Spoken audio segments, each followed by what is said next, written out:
Kenapa? Anggota tubuh yang bersifat keras itu berasal dari unsur tanah. Sementara anggota tubuh yang bersifat cair itu berasal dari unsur air. Anggota tubuh yang bersifat panas berasal dari unsur api. Anggota tubuh yang bersifat menimbulkan gerak berasal dari unsur angin. Seperti itu.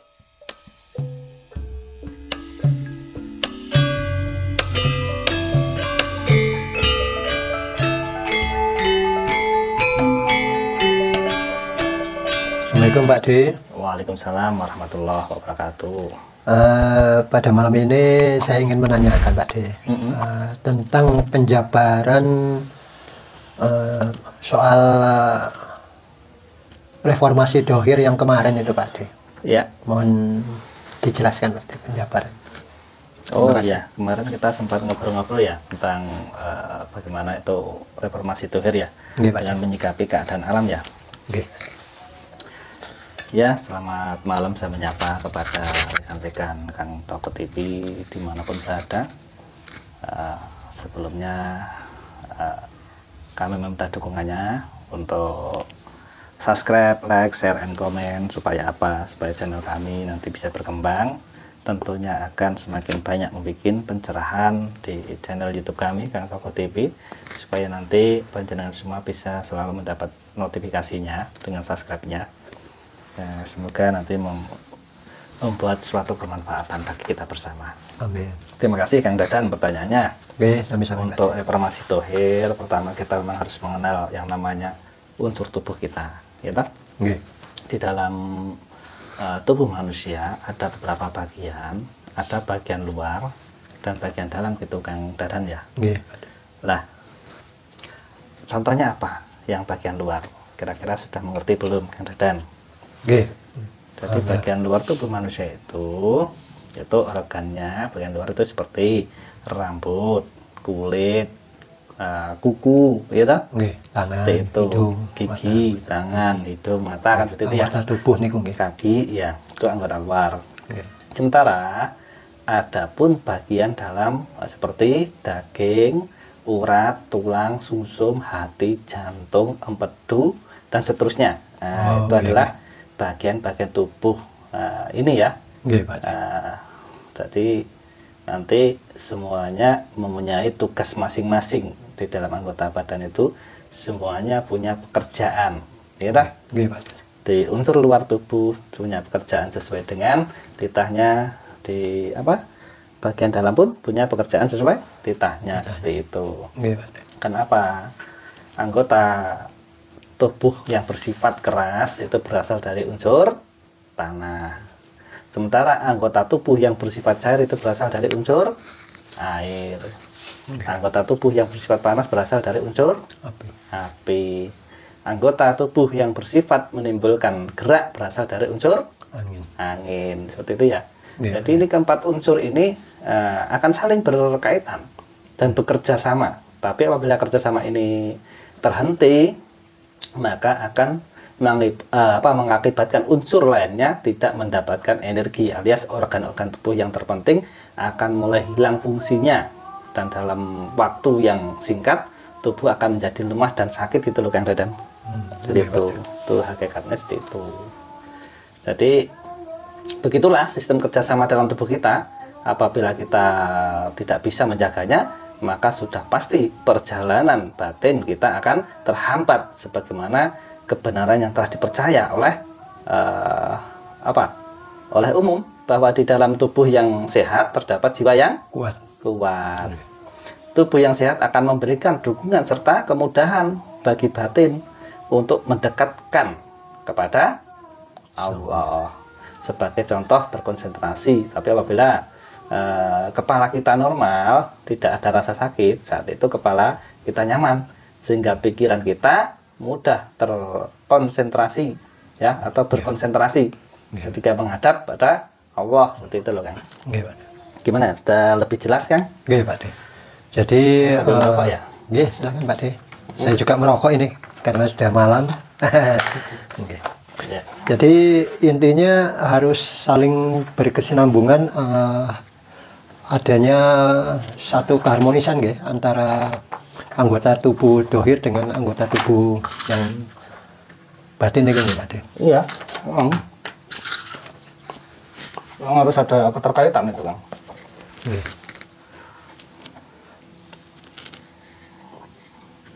Memang harus ada kerjasama gitu loh. Iya Pak De. Jadi apa, dengan cara apa? Tentunya kita harus dengan cara rajin bertafakur, seperti itu. Nah, karena apa? Tafakur adalah suatu perenungan dengan menganalisa, meyakini secara pasti untuk apa? Untuk mendapatkan sebuah keyakinan terhadap segala sesuatu yang berhubungan dengan Allah berdasarkan indera, akal, pikiran, gitu loh Kang. Dan juga perasaan. Karena tafakur yang menjadi sebuah penjembatan ya, sebuah penjembatan manusia untuk istilahnya memperhatikan atas segala kejadian yang ada pada diri manusia dan makhluk-makhluk lainnya. Dengan tafakur pula seorang hamba akan mampu mengetahui hal-hal yang baru, yang baik itu sifat baik, buruk, ataupun sesuatu yang merugikan atau sesuatu yang menguntungkan, seperti itu loh Kang.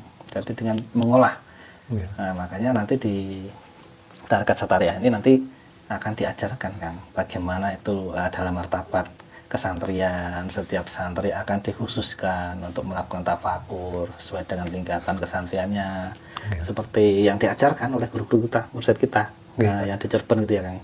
Jadi nanti tahap-tahap yang pertama adalah bagaimana cara untuk santri muktadi khusus tafakurnya pada alam nasut.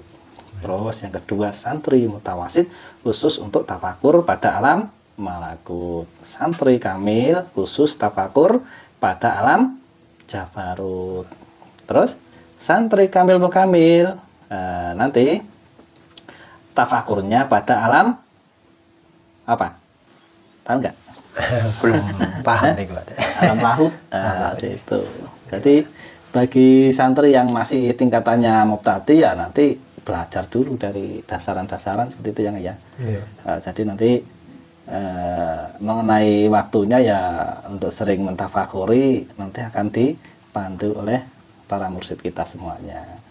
Jadi bagaimana kita mengemas waktu untuk sering mentafakuri apa-apa yang ada di alam nasut, seluruh untuk wujud alam semesta, baik di waktu siang ataupun malam hari, seperti itu loh Kang. Jadi nanti kita akan mengetahui satu persatu dengan cara bertafakur, seperti itu loh Kang. Ya makanya saya katakan di sini kita memang harus mengadakan yang namanya reformasi dohir, seperti itu loh Kang. Kenapa? Dulu kita itu dari ketiadaan menjadi ada. Allah Subhanahu wa taala menciptakan kita dari benih kedua orang tua kita. Dari mani, wadi, ya wadi, manika, seperti itu loh Kang. Jadi dan kita harus belajar di situ.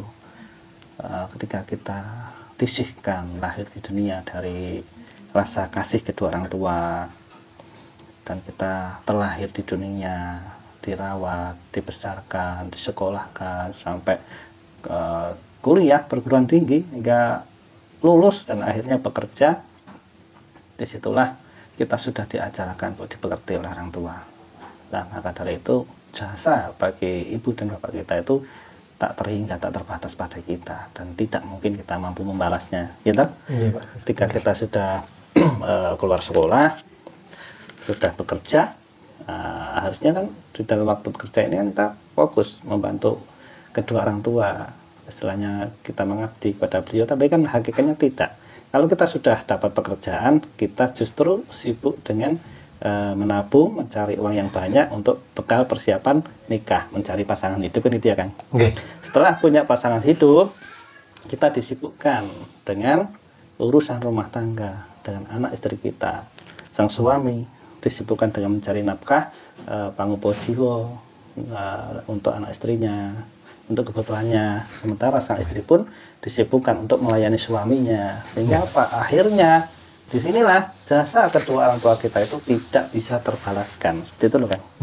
Ya, Tapi memang itu sudah hukum alam seperti itu kan. Nggih, Pak. Mayoritas nih Pak De. Nggih, Pak De. Jadi tentang bab tafakur ini baru saya mendapatkan penjabaran bahwa ada dalil tafakur sesaat itu lebih baik daripada ibadah selama 70 tahun Pak De. Jadi betapa luar biasanya dan sangat penting daripada pelajaran tafakur nih Pak De. Alhamdulillah Pak De. Iya, iya, yang benar itu, karena dikatakan tidurnya orang alim itu melebihi orang yang sedang beribadah 1000 tahun ya, rasanya ya. Karena orang alim itu di dalam tidurnya pun selalu terhubung, membuka kesadarannya menyambung pada Allah Subhanahu Wa Taala. Ketika sedang terjaga juga sudah menyambung dengan Allah. Ketika berangkat mau istirahat tidur pun menyambung pada Allah kan seperti itu. Kalau orang beribadah kan terkadang terputus kan. Contoh kita melakukan sholat 5 waktu. Pada waktu kita melakukan sholat itu kita terhubung tersambung pada Allah Subhanahu Wa Taala. Coba ketika sudah selesai sholat kita akan disibukkan dengan duniawi kita seperti itu kan. Nah itu perlu belajar, nggak mudah. Malah terkadang dalam keadaan sedang melakukan sholat pun pikiran kemana-mana itu Pak De. Tidak menghayati, dalam arti tidak bertafakur itu Pak De. Makanya itu saya bilang gitu. Jadi ya memang itu udah hukum alam seperti itu kan. Jadi nanti kita akan banyak belajar dengan ini. Makanya beruntunglah kalau kita sudah punya pembimbing gitu loh kan ya. Kenapa?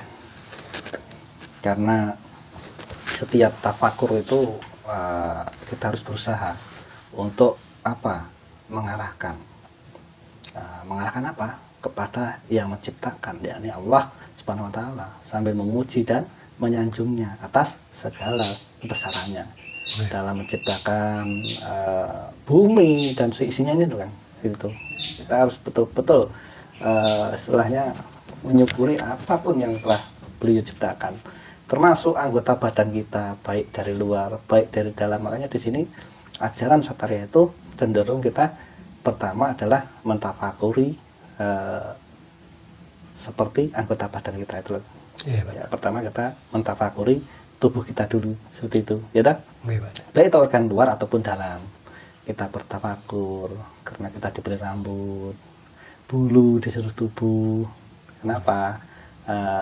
Rambutnya sendiri itu maka kalau kita tafakuri seluruh anggota badan ini dengan sendirinya akan berzikir karena sudah kita ajarkan zikir, gitu loh kan? Itu. Dan organ dalam pun seperti itu. Contoh, ya Allah betapa maha besarnya Engkau dengan menciptakan rambutku ini tumbuh ketika masih di dalam kandungan, ya tak? Waktu di dalam kandungan ibu kan rambut kita sudah tumbuh. Ketika lahir kan sudah ada rambutnya, ya. Dengan apa pula? Dengan apa? Dengan mewarnainya, rambutnya hitam, gitu. Kalau luar negeri ya pirang, itu ya kan ya. Nah, sedetail itu ketika kita bertafakur itu dengan menzikiri seluruh anggota badan kita baik luar ataupun dalam, itu tanda kita sudah membuka rasa syukur kita kepada Allah Subhanahu Wa Taala.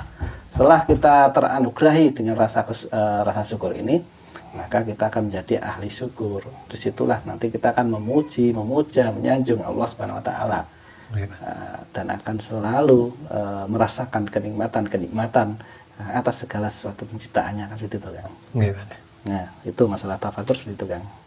Ada lagi yang ditanyakan? ya itu Pak De. Jadi semakin banyak manusia bertafakur, maka dirinya akan semakin mensyukuri atas segala karunia Allah apapun bentuknya, baik itu rasa pahit, manis, kemudahan, kesulitan, dia akan selalu menerima dengan penuh rasa syukur. Betul. Ya seperti tadi Kang, kenikmatan Allah Subhanahu Wa Taala itu adalah anugerah yang besar yang tidak mungkin kita bisa balas. Walaupun kita melakukan 1000 ibadah, itu tidak bisa untuk membalas kebaikan Allah Subhanahu Wa Taala. Jangan Allah Subhanahu Wa Taala, kebaikan kedua orang tua pun kita tidak bisa membalas. Ketika kita sudah disibukkan dengan seluruh aktivitas pekerjaan, di dalam rumah tangga. Kita sudah habis tercurah waktunya untuk keluarga. Baik itu seorang imam lelaki ataupun baik seorang perempuan. Perempuan pun seperti itu kan. Pengabdian, baktinya kepada orang tuanya dihabiskan untuk suaminya. Suami pun seperti itu, dihabiskan untuk anak istrinya. Maka dari itu, mumpung kita diberi kesempatan, ya kita harus menjaga tata krama budi pekerti kita itu dengan apa?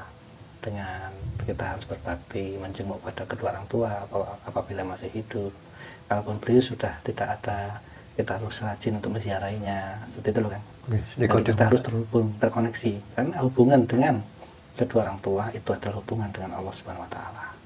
Baik disambungkan dengan para leluhur, sanak famili, kerabat kita, semuanya terhubung. Situlah hubungan kepada Allah Subhanahu Wa Taala juga menjadi baik. Karena apa? Hablum minanas kita baik, hubungan sesama manusia baik, tentunya hablum minallah juga baik, seperti itu kan.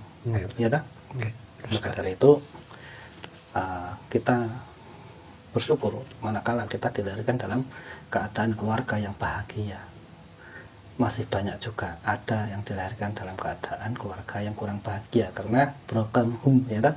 Broken home itu perceraian kedua orang tua. Akhirnya mengakibatkan seorang anak ini menjadi frustasi sehingga hidupnya tidak tertata, hidupnya semaunya sendiri. Lah, disinilah kita harus bisa merangkul orang-orang yang demikian. Kita beri pencerahan supaya kembali ke realnya bahwa segala sesuatu yang menitahkan adalah Allah Subhanahu Wa Taala, sehingga nanti tidak berbuat sesuatu yang merugikan dirinya sendiri. Sudah menjadi korban broken home, akhirnya hidupnya tak tertata, akhirnya merusak diri, nanti rugi sendiri. Manakala Tuhan sudah bersiap mengutus Israel untuk mencabut nyawanya, seperti itu kan. Hanya harus mulai dari sekarang kita harus saling asah, saling asuh. Kita beri pencerahan kepada diri kita sendiri, kepada keluarga kita, dan juga kepada orang lain, seperti itu kan. Ya, ada lagi yang dipertanyakan ya? Oke, kalau pertanyaan saya rasa sudah cukup banyak penjabaran dari panjenengan Pak De tentang ya ini. Ya udah, terima kasih. Sekian dulu ya Kang. Besok kita lanjut lagi. Terima kasih. Sekian dulu para pemirsa Kang Toko TV yang berbahagia dimanapun berada. Tetap semangat dalam menjalani hidup. Bagi panjenengan semua yang dalam keluarga yang bahagia, selamat menikmati kebahagiaan. Bagi Anda yang sedang mengalami broken home ya, atau yang sedang mengalami kegalauan, kegelisahan karena akibat perceraian kedua orang tua, mari kita belajar sama-sama. Kita perbaiki, kita menata, jangan sampai menjadikan kerusakan pada diri kita, karena segala sesuatu nanti akan dipertanggungjawabkan. Maka dari itu janganlah melihat keretakan rumah tangga dengan melihat kedua orang tua, tapi bagaimana kita harus mereformasi dohir kita supaya bisa sempurna hidup kita, karena semua sudah tertata, sudah diatur oleh Allah Subhanahu Wa Taala. Kalau ditanya, tidak mungkin suatu keluarga ada keretakan. Orang tua tidak mungkin akan melakukan perpisahan kalau memang ditanya secara batiniahnya, tapi karena mungkin alamnya yang harus mengarahkan demikian, mungkin sudah tidak ada kecocokan di dalam keluarga dan sebagainya, itulah jalannya. Tapi saya kira itu nanti akan mendapatkan kehidupannya lebih layak, karena sesungguhnya kehidupan di dunia ini hanya sekedar mampir ngombe, mampir minum ya. Jadi semuanya sudah diatur. Makanya mari kita reformasi dohir ini supaya menjadi kemanfaatan lebih baik, dan semoga tidak ada lagi korban-korban broken home ya lainnya ya. Semoga semuanya tertata dengan baik-baik saja. Terima kasih. Sagung Dumadi Rahayu. Assalamualaikum warahmatullahi wabarakatuh. Waalaikumsalam warahmatullahi wabarakatuh. Ditampi, kalau tampi Pak De.